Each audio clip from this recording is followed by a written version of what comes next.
अस्सलामुअलैकुम तव्हां ॾिसी रहिया TN न्यूज़ ख़बर शामिल करियूं था दाबे जी अफ़सोसनाक ख़बर तव्हां सां शेयर कंदा हलूं। दाबे शेख अब्दुल मजीद सिंधी कॉलोनी में बिजली जो करंट लॻण सबबि 20 वरी जो नौजवान असद राज पर फौत। ख़बर मौजूद दाबे शेख अब्दुल मजीद सिंधी कॉलोनी में बिजली तारनि में करंट लॻण सबबि शेख अब्दुल मजीद सिंधी कॉलोनी वासी मुनीर राजपर जो 20 वरी जो नौजवान पुटु असद राजपर मौक़े ते फौत थी वियो।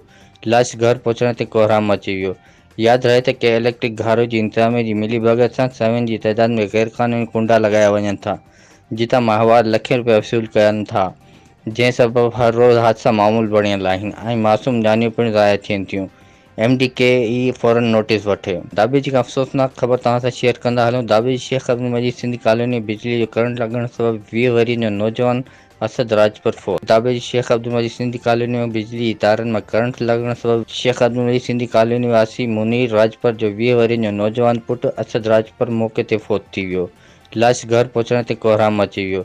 यादि रहे त के इलेक्ट्रिक घारो जी इंतिज़ामिया जी मिलीभगत सां सवियुनि जी तइदाद में ग़ैरक़ानूनी कुंडा लॻाया वञनि था, जितां माहवार लखें रुपया वसूल कनि था, जंहिं सबबि हर रोज़ हादसा मामूल बणियल आहिनि ऐं मासूम जानियूं पिणु ज़ाया थियनि थियूं।